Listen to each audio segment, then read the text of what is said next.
colleagues, brothers and sisters. With workers forming unions at corporate behemoths like Starbucks, Amazon, Microsoft, and Apple, for the first time in decades, the American labor movement is on offense, building worker-powered companies and industries that have never had a union. Good morning. My name is Nick Weiner. I'm a senior campaign lead at the Communications Workers of America, the only American labor movement union that is actively organizing finance workers. 10 years ago, with the support of Uni Finance and many people in this room, CWA launched the Committee for Better Banks campaign, laying the groundwork for us to take advantage of this exciting moment. With union membership in the finance industry standing at less than 1% in the United States, CWA recognized how important helping bank workers form unions could be in making our entire economy more fair and just for everyone. Collective bargaining never achieved a strong foothold in American banks. 100 years ago, the first bank was organized at the union-owned Amalgamated Bank in New York. In 1948, 1,100 workers at the New York Stock Exchange and members of the now extinct United Financial Employees Union went on a month-long strike, the only major strike by finance workers in American history. Since then, little progress in collective bargaining has been made. Even foreign banks like BNP Paribas and Santander, that are union practically everywhere else on the planet, remain openly hostile to respecting the rights of their workers in this country.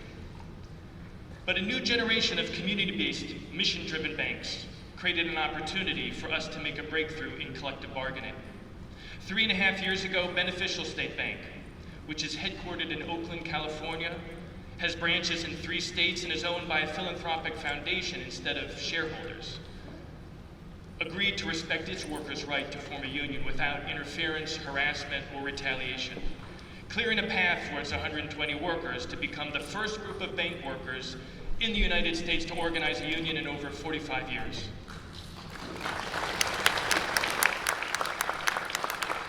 Their victory has opened the door for more organizing.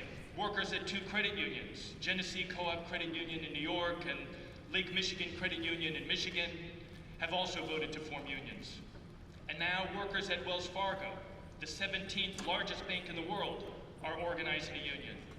Many of our leaders from around the country are here with us today. Now I'd like to turn it over to Desiree Jackson, one of our leaders of the historic victory at Beneficial State Bank and a shop steward at CWA Local 9412.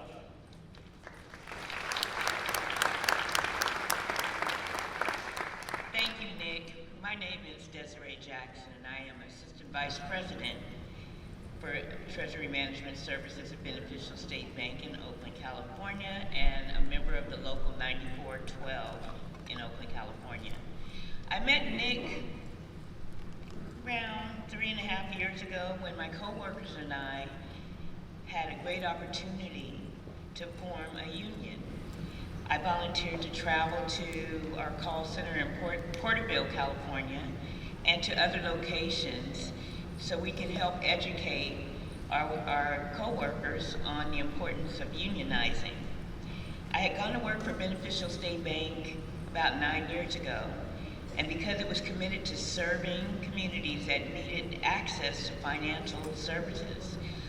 But as it grew in size, we began losing the transparency, and having a union would give us a voice to keep Beneficial true to its community roots.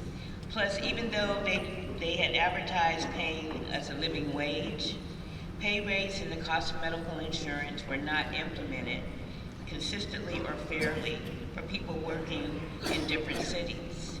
I found out that many of my coworkers had lots of questions about benefits of joining a union. Unlike most American companies, which are openly hostile to their workers organizing, Beneficial State Bank agreed to be neutral and not to interfere with our decisions. This enabled us to meet with coworkers during our lunch breaks so we could all get together and have all the questions asked and answered.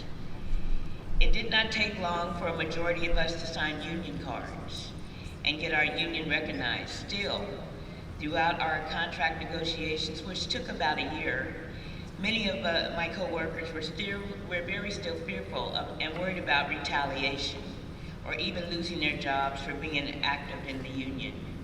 Fortunately, we had strong and knowledgeable leadership from CWA who knew how to bargain good contracts, and we kept organizing so we were ready to mobilize when we needed to.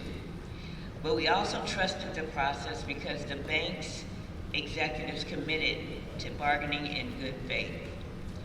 After we voted to ratify our first union contract that significantly improved our pay, benefits, and working conditions, and started to implement and enforce it, people's spirits began to melt away. Now we have a real voice at work. Last year, when management was trying to enforce an unfair attendance policy, we filed and won grievances Carolina. that both improved attendance and job security for our people. We have also been able to advocate for more internal promotions, so now career paths are more clearly defined for people, which will help reduce turnover. Another turning point when Beneficial violated the terms of our contract by jacking up the cost of everyone's health insurance, the premiums.